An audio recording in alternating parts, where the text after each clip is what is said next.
Paper leak मामले को लेकर लगातार छात्र सड़कों पर हैं। अभी पार्लियामेंट सेशन चल रहा है तो वहीं दूसरी चंद कदम दूरी पर छात्र सड़कों पर हैं। नीट एग्जाम में धांधली को लेकर यहाँ पर प्रोटेस्ट कर रहे हैं। सर क्या नाम है आपका? मेरा विक्रम चौरसिया नाम हो, doctor Vikram. Actually honorary doctorate भी हूँ। बाकी मैंने भी नीट जेआरएफ का भी पेपर देने गया था। NEET JRF PhD. लगातार पेपर लीक हो रहे हैं, क्या कहना चाहते हैं आप? प्रोटेस्ट जो कर रहे हैं इसका कुछ रिजल्ट भी निकलेगा? सरकार मानेगी आपकी बातों को? री नीट एग्जाम कराने की आप लगातार मांग कर रहे हैं। बिल्कुल सरकार को मानना होगा।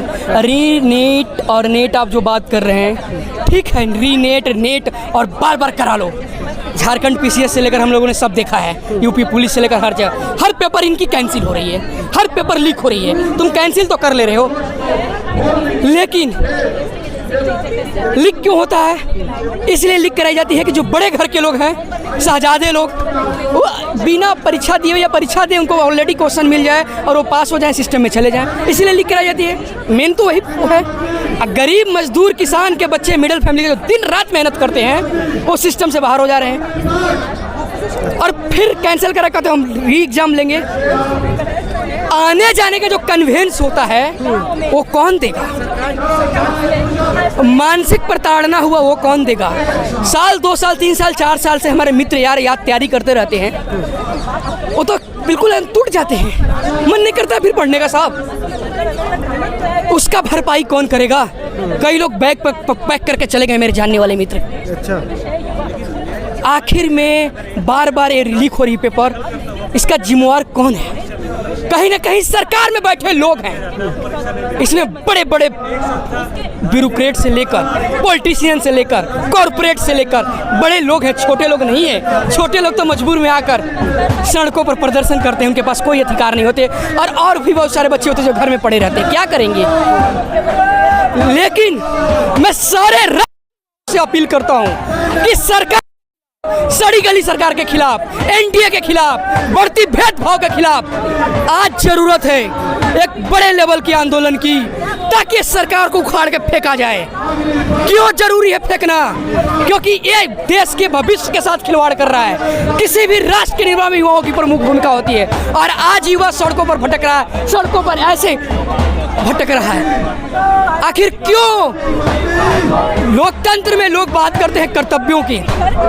आर्टिकल 51 के की बात होती है कि ड्यूटीज है, कर्तव्य है।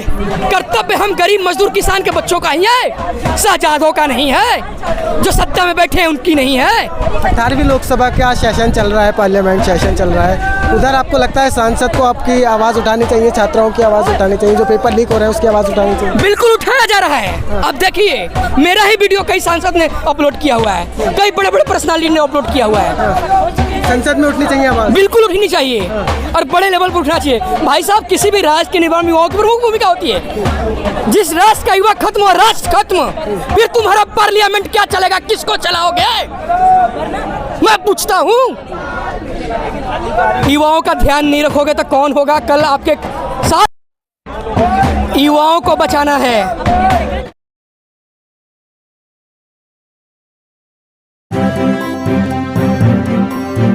मीडिया वॉइस, आपकी आवाज।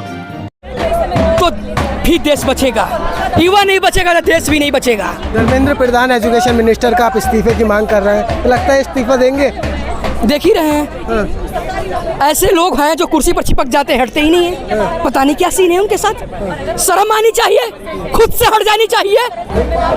धक्के मार के हटाना पड़ेगा क्या?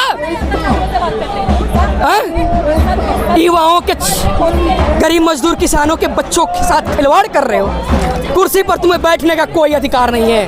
बहुत छात्रों ने, किसानों ने, मजदूरों ने, इस देश की आवाम ने एक बार फिर से सरकार बनवाई है एनडीए की। नहीं बनवाई है, बिल्कुल नहीं बनवाई है। हम नहीं मानते कि बनवाई है।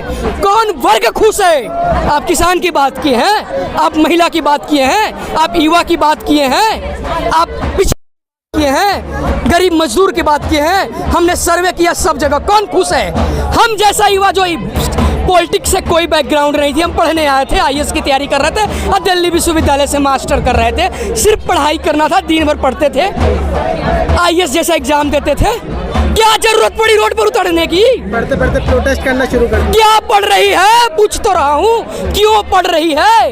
क्यों पढ़ी प्रधानमंत्री के खिलाफ चुनाव लड़ने जाने की? मुझे अच्छा, आप चुनाव लड़े थे? गए थे नॉमिनेशन, जानते ही हैं वहाँ तानाशाही है, तानाशाही है। क्या जरूरत पड़ी थी? मेरे तो कोई बैकग्राउंड नहीं है, राजनीति से बैकग्राउंड है, कोई नहीं बैकग्राउंड है। मजबूरी थी, क्योंकि हम देख रहे थे कि ये सत्ता में बैठा हुआ व्यक्ति लोकतंत्र खत्म करेगा, युवा खत्म करेगा, महिला खत्म करेगा, किसान खत्म करेगा। दर्द अंदर से आई, आवाज आई कि नहीं, प्रधानमंत्री के खिलाफ चुनाव लड़ना है। क्या जरूरत पड़ी?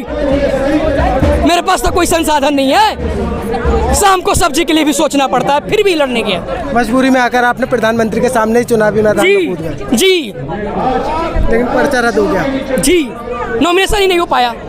तो रीनीट एग्जाम को लेकर क्या कहना चाहते हैं? दोबारा से होगा? रीनेट कराओ, अच्छी बात है, होगा जरूर, जाहिर सी बात है। साथ ही में आने जाने का जितने खर्च हुए हैं कन्वेंस, वो भी मिलना चाहिए। जो समय बर्बाद हुआ है, सारा जोड़ के सुप्रीम कोर्ट एक बेंच बैठाए और डिसीजन लेके सारे छात्रों के खाते में पैसे डाला जाए। और मैं सारे राष्ट्र के युवाओं से अपील करता हूं कि अपने अधिकार के लिए आवाज उठाना शुरू करो।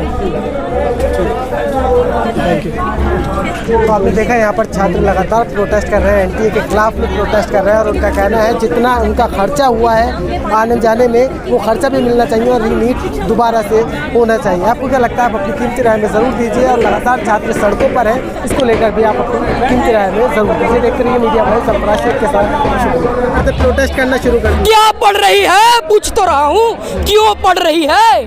क्यों पढ़ी प्रधानमंत्री के खिलाफ चुनाव लड़ने जाने की? मुझे क्या आप चुनाव लड़े थे? गए थे नॉमिनेशन, जानते ही हैं वहाँ तानाशाही है, तानाशाही है। क्या जरूरत पड़ी थी? मेरे तो कोई बैकग्राउंड नहीं है, राजनीति से बैकग्राउंड है, कोई नहीं बैकग्राउंड है। मजबूरी थी, क्योंकि हम देख रहे थे कि ये सत्ता में बैठा हुआ व्यक्ति लोकतंत्र खत्म करेगा, युवा खत्म करेगा, महिला खत्म करेगा, किसान खत्म करेगा। दर्द अंदर से आई, आवाज आई कि नहीं, प्रधानमंत्री के खिलाफ चुनाव लड़ना है। क्या जरूरत पड़ी? मेरे पास तो कोई संसाधन नहीं है, शाम को सब्जी के लिए भी सोचना पड़ता है, फिर भी लड़ने गया। मजबूरी में आकर आपने प्रधानमंत्री के सामने ही चुनावी मैदान में कूद गए। जी, लेकिन पर्चा रद्द हो गया। जी, नॉमिनेशन ही नहीं हो पाया। तो रीनीट एग्जाम को लेकर क्या कहना चाहते हैं? दोबारा से होगा? रीनेट कराओ, अच्छी बात है, होगा जरूर, जाहिर सी बात है। साथ ही में आने जाने का जितने खर्च हुए हैं कन्वेंस, वो भी मिलना चाहिए। जो समय बर्बाद हुआ है, सारा जोड़ के सुप्रीम कोर्ट एक बेंच बैठाए और डिसीजन लेके सारे छात्रों के खाते में पैसे डाला जाए। और मैं सारे राष्ट्र के युवाओं से अपील करता हूं कि अपने अधिकार के लिए आवाज उठाना शुरू करो।